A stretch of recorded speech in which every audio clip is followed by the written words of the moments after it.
रात के तकरीबन 12:30 बजे का टाइम था।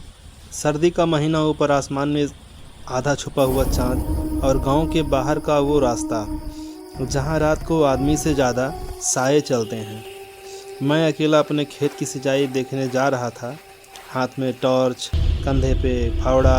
रास्ते के दोनों तरफ अंधेरे में लिपटे हुए खेत। दूर से मोटर की हल्की सी आवाज़ आ रही थी, पर उस रात हवा में कुछ और भी था, कुछ अजीब सा बोझ।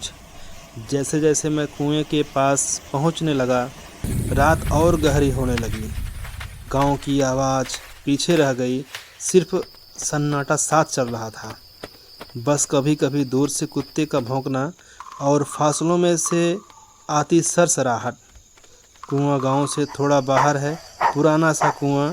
उसके पास एक बरगद का पेड़, जिसके बारे में लोग कहते हैं कि रात में वहां रुकना नहीं चाहिए। मैं खुद को स्ट्रांग दिखाने के लिए अंदर अंदर हंस रहा था। ये सब अंधविश्वास है, मैं कोई बच्चा नहीं हूँ जो डर जाऊँ। लेकिन कहीं ना कहीं मन के कोने में दादी की पुरानी बातें भी घूम रही थी।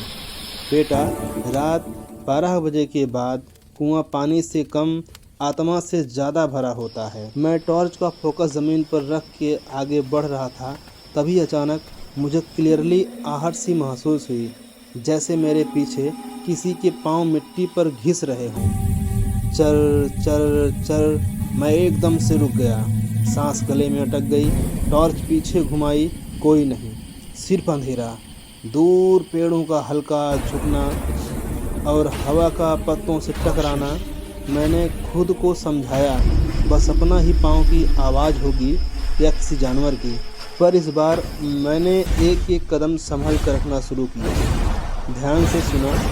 मैं रुकता, आवाज़ भी रुकती। मैं चलने लगता, आवाज़ फिर से चलती।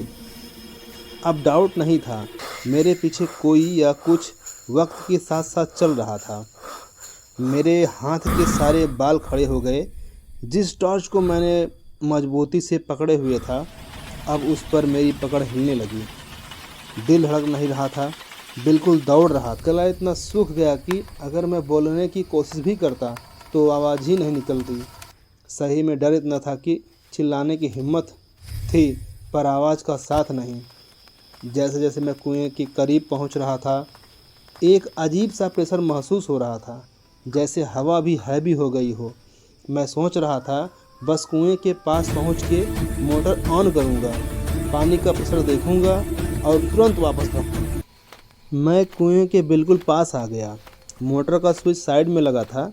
मैं झुकने ही वाला था कि अचानक मुझे अपने कानों के बिल्कुल पास किसी की सांस महसूस हुई, ठंडी, भारी और अजीब।